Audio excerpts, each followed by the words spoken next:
Sirsa poster विवाद में कुमारी शैलजा ने काले पोतने को बताया गलत, कहा कि राजनीतिक विचारों की लड़ाई है, ऐसी हरकतें युवाओं को नहीं करनी चाहिए।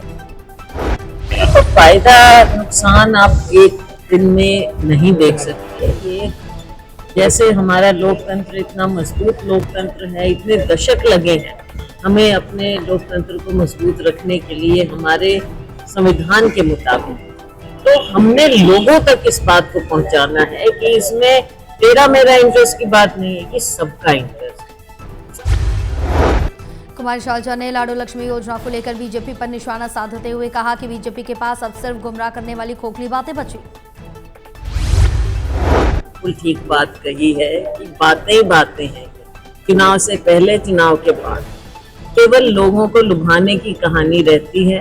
चुनाव से पहले न जाने मिसाल के तौर पर कितने कार्ड बढ़ा दिए और उसके बाद काट दिए। अब लोग दर दर भटक रहे हैं और यही इस योजना की गोहाना विवाद पर कांग्रेस विधायक का हमला, विधायक ने कहा कि पेट्रोल पंप संचालका ने अभद्र टिप्पणी की। विधायक इंदु राज का कहना है कि कंडक्टर को पेट्रोल पंप पर बुलाकर पीटा गया, कंडक्टर के मान सम्मान का कोई ध्यान नहीं रखा गया। आप सारे साथी बुलाने की जरूरत पड़ी, बहुत बड़ी बात है। आपने देखा कि परसों जब पानीपत से जो रोडवेज की बस चली और एक छोटा बच्चा जिसने वॉशरूम करना था, उसने बस के ड्राइवर कंडक्टर को कहा कि बच्चे को वॉशरूम कराना है, तो रोडवेज की जो ड्राइवर था उसने वो पेट्रोल। गुरु तेग बहादुर के शहादत दिवस पर होने वाले कुरुक्षेत्र कार्यक्रम को लेकर करनाल में प्रेस वार्ता, विधायक जगमोहन आनंद और रेणुवाला गुप्ता ने दी विस्तृत जानकारी। के चरणों में प्रणाम करते हुए गुरु तेग बहादुर जी की शहादत हिंदी चादर, जिस तरह से उन्होंने सनातन को बचाने के लिए अपने शीश की बलिदानी दी, उनकी शहादत का 350 साला वर्ष हरियाणा सरकार कुरुक्षेत्र में बड़े भव्य तरीके से मना रही है।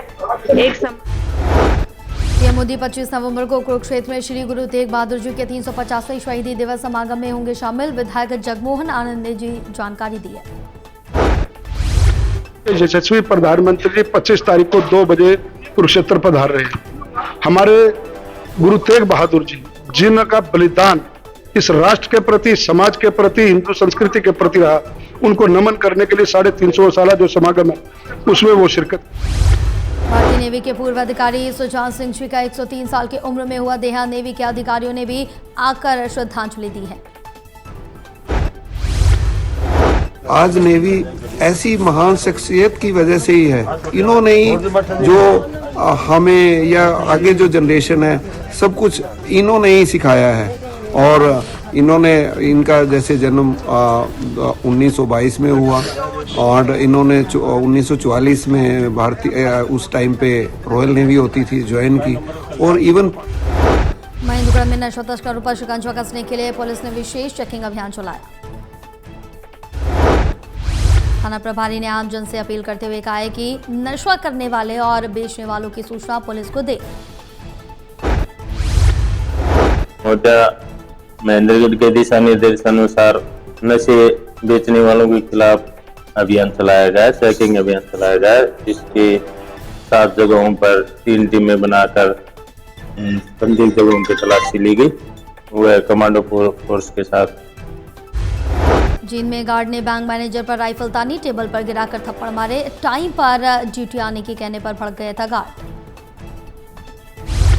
पूरी घटना सीसीटीवी कैमरे में कैद, जुलाना थाना पुलिस ने बैंक मैनेजर की शिकायत पर गार्ड के खिलाफ केस दर्ज किया। गनमैन था तो ठेके पे लगा हुआ था, जो गांव के तोली का परमेंद्र नाम है। उसने आते ही, मैं अपनी सीट पर बैठा था, एकदम हमला बोला है और मेरी आंख पर बहुत जबरदस्त चोट लगी हुई। और वो जो हमारा स्टाफ था, मैं तो उसका धन्यवाद देता हूँ, नहीं तो गोली चलानी थी उसने ताकि वो छीन गई। नारनौल में स्कूल बस के आगे अड़ाई बोलेरो, पिस्टल तानी बदमाशों ने ड्राइवर को कहा कि इस रूट पर ना आए, नहीं तो अंजाम भुगतना पड़ेगा। प्रिंसिपल की तरफ से हमारे को शिकायत मिली थी कि स्कूल बस को गन दिखा के रोका गया, जिस संबंध में तुरंत एफआईआर दर्ज करके 2 आरोपियों को गिरफ्तार कर लिया गया। इस संबंध में सिहोवा में एसबीआई से 40 लाख कैश गायब, 500 के नोट की 8 गड्डियां नहीं मिली। सीसीटीवी फुटेज से हुआ खुलासा, कैशियर अकाउंटेंट पर एफआईआर दर्ज।